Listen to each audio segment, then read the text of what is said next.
బాపట్ల జిల్లా పార్లమెంటు అభ్యర్థిత్వాన్ని కోరుకుంటూ దుగ్గమల్లి ప్రసాద్ ప్రజావేదిక అనే కార్యక్రమాన్ని ఏర్పాటు చేశారు.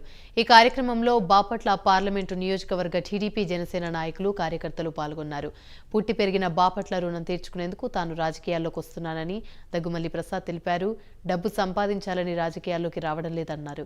తన ప్రజలు ఎదుర్కొంటున్న సమస్యలపై పోరాటానికి రాజకీయాల్లోకి వస్తున్నానని అన్నారు. రైతులకు సరైన గిట్టుబాటు ధర లేక కోల్డ్ స్టోరేజ్లు పెట్టుకున్నారని ఆవేదన వ్యక్తం చేశారు. టీడీపీలో చేరడానికి ముఖ్య కారణం టీడీపీ అధినేత చంద్రబాబు చేసిన అభివృద్ధి మనకు కనపడుతుందని దగ్గుమల్లి ప్రసాద్ తెలిపారు.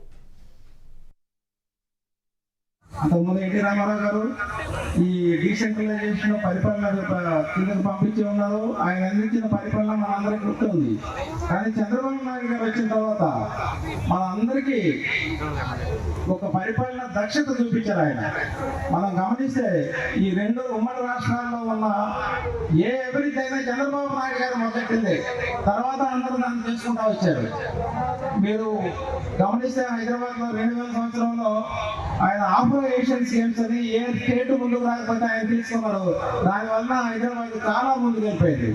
ఆ తర్వాత ప్రపంచంలో ఆర్థిక వ్యవస్థ కంప్యూటర్స్ మీద ఆధారపడబోతుందని ఆయన 20 ఏళ్ల క్రితమే గమనించేశాడు. ఆయన ఊహించాడు. అందుకని ఆయన విజయనగర వ్యక్తి అంటారు. సో అందువల్ల ఆయన దానికి సంబంధించిన పనులు తీసుకొని సాఫ్ట్వేర్ డెవలప్మెంట్కి ఆయన చేయాల్సిన కృషి అంతా చేశారు. అలాగే ఆయన చేసిన డెవలప్మెంట్ ఇప్పటికీ మనకు కనపడతా ఉంది. తర్వాత వాళ్ళందరూ కూడా క్యారీ చేశారు. తర్వాత ఆయన అంత దార్శనికత పరిపాలనా దక్షత ఉన్న నాయకుడు ఈ రోజు మన అందరికీ కావాలి. ఎందుకంటే మనం ఇప్పుడు ఈ రోజు పరిపాలన చూస్తున్నాం. పరిపాలన దక్షత ఎక్కడ కనపడలేదు, అది పరిపాలన కనపడలేదు అనిపిస్తా ఉంది నాకు.